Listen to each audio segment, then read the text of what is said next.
नमस्कार दोस्तों, भक्ति ज्ञान शिक्षा में आप सबका स्वागत है। आज हम देवशयनी आषाढ़ी एकादशी कब है और उनकी पूजा विधि, कौन सा मंत्र का जाप करें, देवशयनी एकादशी का महत्व और कथा, इसके बारे में हम आज जानने वाले हैं। आइए जानते हैं आषाढ़ी एकादशी देवशयनी एकादशी की कब है। गुरुवार को 29 जून को आषाढ़ी एकादशी है, देवशयनी आषाढ़ी एकादशी। पूजा विधि: सुबह जल्दी उठकर स्नान आदि से निवृत्त हो जाइए। घर के मंदिर में दीप प्रज्वलित करें। भगवान विष्णु को गंगा जल से अभिषेक करें। भगवान विष्णु को पुष्प और तुलसी दल अर्पित करें। अगर संभव हो तो इस दिन व्रत भी रखें। भगवान की आरती करें, भगवान को भोग लगाएं। इस पावन दिन भगवान विष्णु के साथ ही माता लक्ष्मी जी की भी पूजा करें। एकादशी के दिन कौन सा मंत्र बोलना चाहिए? ओम नमो भगवते वासुदेवाय। ओम श्री विष्णवे च विद्महे वासुदेवाय धीमहि तन्नो विष्णु प्रचोदयात्। इस मंत्र के साथ माता लक्ष्मी जी की लक्ष्मी अष्टकम भी पढ़ लीजिए और विष्णु जी का सहस्र नामावली है, आप वो भी पढ़ लीजिए। देवशयनी आषाढ़ी एकादशी का महत्व: ब्रह्म वैवर्त पुराण में देवशयनी एकादशी के विशेष महात्म्य का वर्णन किया गया है। इस व्रत से प्राणी की समस्त मनोकामनाएं पूर्ण होती है।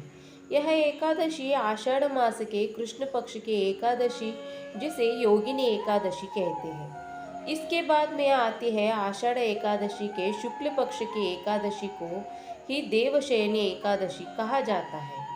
इसी एकादशी से चातुर्मास का आरंभ होता है। माना जाता है इस अवधि में कोई भी शुभ कार्य जैसे विवाह आदि नहीं किया जाता। मान्यता है कि इस दिन से भगवान श्री हरि विष्णु क्षीरसागर में शयन करते हैं और फिर 4 मास के बाद उन्हें उठाया जाता है।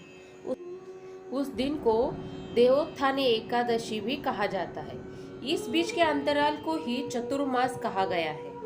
एक बार देवर्षि नारद जी ने ब्रह्मा जी से इस एकादशी के विषय में जानने की उत्सुकता प्रकट की। तब ब्रह्मा जी ने उन्हें बताया, सतयुग में मांधाता नामक एक चक्रवर्ती सम्राट राज्य करते थे। उनके राज्य में प्रजा बहुत सुखी थी, किंतु भविष्य में क्या होगा यह कोई नहीं जानता। अतः वे भी इस बात से अनभिज्ञ थे कि उनके राज्य में शीघ्र ही भयंकर अकाल पड़ने वाला है। उनके राज्य में पूरे 3 वर्ष तक वर्षा न होने के कारण भयंकर अकाल पड़ा। इस अकाल से चारों ओर त्राही त्राही मच गई। धर्म पक्ष के यज्ञ, हवन, पिंडदान, कथा, व्रत आदि में कमी हो गई। जब मुसीबत पड़ी हो तो धार्मिक कार्यों में प्राणी की रुचि कहाँ रह जाती है। प्रजा ने राजा के पास जाकर अपनी वेदना की दुहाई दी। राजा तो इस स्थिति को लेकर पहले से ही दुखी थे। वे सोचने लगे कि आखिर मैंने ऐसा कौन सा पाप कर्म किया है जिसका दंड मुझे इस रूप में मिल रहा है।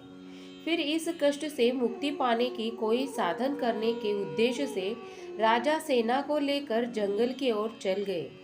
वहां विचरण करते करते एक दिन वे ब्रह्मा जी के पुत्र अंगिरा ऋषि के आश्रम में पहुंचे और उन्हें साष्टांग प्रणाम किया। ऋषिवर ने आशीर्वचनोपरांत कुशल क्षेम पूछा। फिर जंगल में विचरण व अपने आश्रम में आने का प्रयोजन जानना चाहा। तब राजा ने हाथ जोड़कर कहा, महान मन, सभी प्रकार के धर्म का पालन करता हुआ भी मैं अपने राज्य में दुर्भिक्ष का दृश्य देख रहा हूँ। आखिर किस कारण से ऐसा हो रहा है? कृपया इसका समाधान करें। यह सुनकर महर्षि अंगिरा ने कहा, हे राजन, सब युगों से उत्तम यह सतयुग है। इसमें छोटे से पाप का भी बड़ा भयंकर दंड मिलता है। इसमें धर्म अपने चारों चरणों में व्याप्त रहता है। ब्राह्मण के अतिरिक्त किसी अन्य जाति को तप करने का अधिकार नहीं है, जबकि आपके राज्य में एक क्षुद्र तपस्या कर रहा है। यही कारण है कि आपके राज्य में वर्षा नहीं हो रही है। जब तक यह काल को प्राप्त नहीं होगा, तब तक यह दुर्भिक्ष शांत नहीं होगा। दुर्भिक्ष की शांति उसे मारने से ही संभव है, किंतु राजा का हृदय एक निरपराध शूद्र तपस्वी का शमन करने को तैयार नहीं हुआ। उन्होंने कहा, हे देव, मैं उस निरपराध को मार दूं, यह बात मेरा मन स्वीकार नहीं कर रहा है। कृपा करके आप कोई और उपाय बताइए। महर्षि अंगिरा ने बताया, आषाढ़ माह के शुक्ल पक्ष के एकादशी का व्रत करें। इस व्रत के प्रभाव से अवश्य ही वर्षा होगी। राजा अपने राज्य की राजधानी लौट आए और चारों वर्णों सहित पद्मा एकादशी का विधि पूर्वक व्रत किया। व्रत के प्रभाव से उनके राज्य में मुसलधारा वर्षा हुई और पूरा राज्य धन धान्य से परिपूर्ण हो गया। ब्रह्म वैवर्त पुराण में देवशयनी एकादशी का विशेष महत्व का वर्णन किया गया है। इस व्रत से प्राणी की समस्त मनोकामनाएं पूर्ण होती है। दोस्तों, देवशयनी एकादशी पर तुलसी में जल न चढ़ाए।